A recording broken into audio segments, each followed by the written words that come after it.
Welcome back to Benjamin West and His Cat Grimalkin by Marguerite Henry.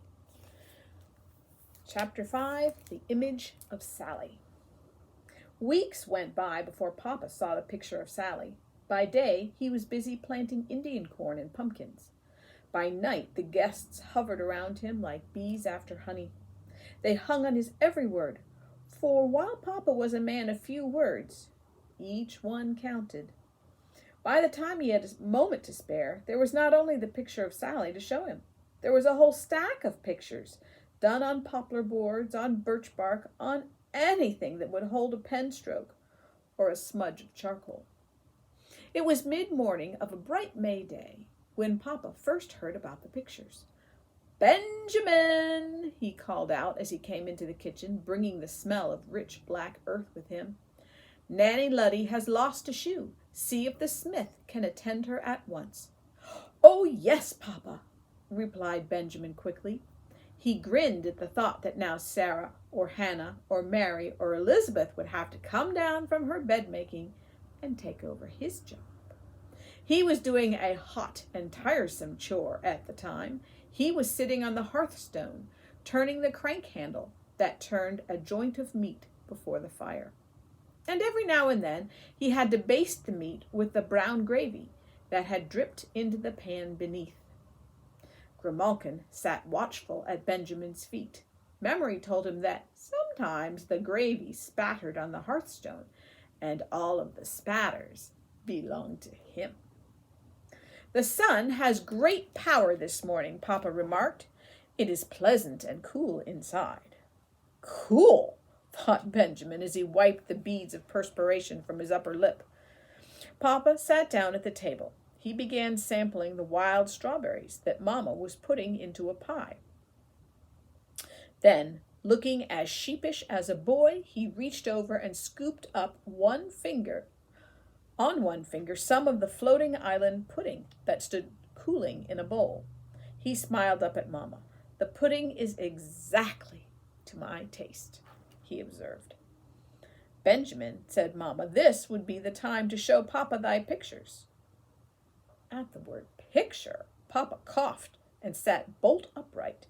His hands tightened on his whip handle until the knuckles stood out white and big.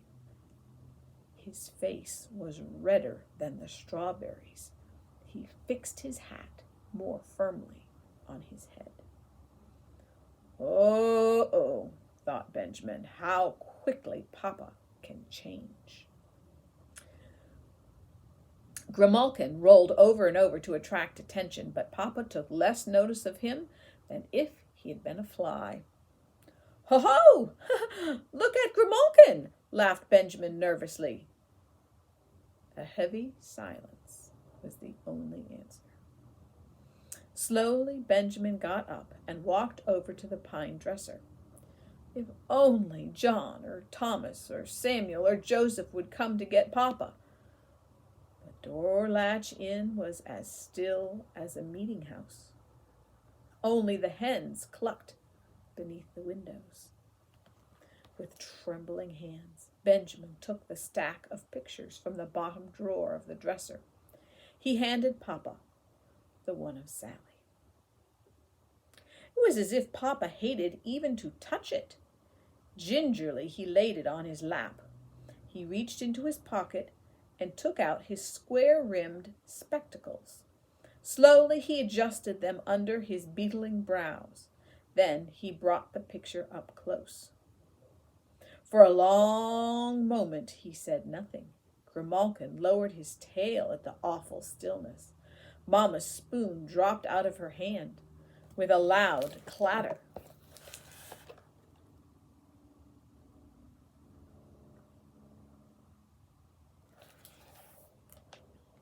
Finally, Papa placed the drawing on the table.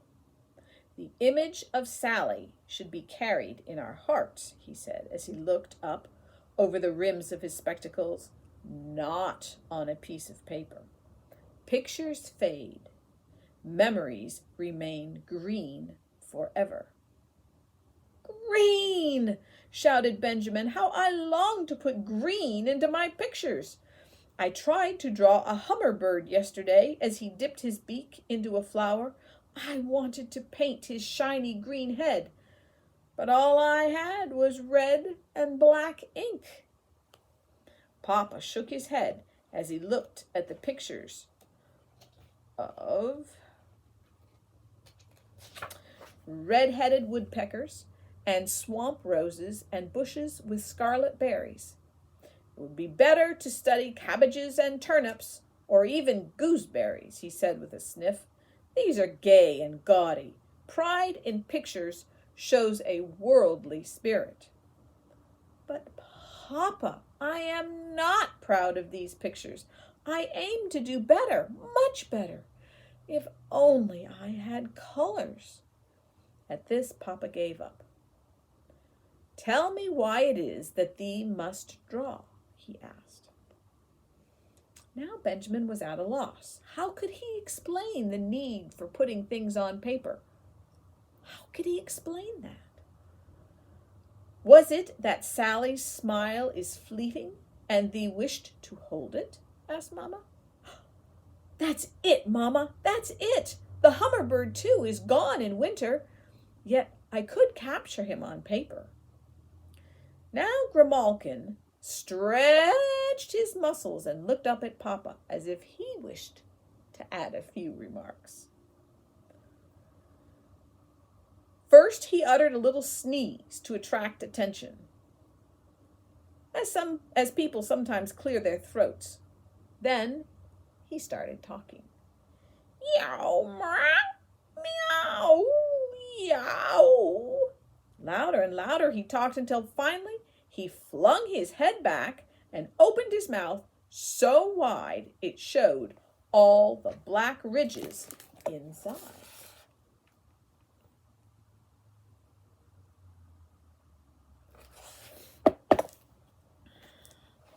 Papa sat silent and thoughtful for a moment. Then his eyes twinkled. "Grimalkin is right," he said. "To preserve good actions on paper can do no harm. Benjamin is but a lad, Mamma. He will outgrow this." Then turning to Benjamin, he said, "Thee may continue with thy drawing if it does not interfere with chores." Benjamin wanted to scoop Grimalkin up in his arms and dance in circles like a whirl beetle. He wanted to toss Papa's hat to the sky. He wanted to hug Papa until they both gasped for breath. But all he said was, "Thank thee, Papa. Now I shall see about Nanny Luddy's shoe." And he frisked Grimalkin's whiskers for pure joy.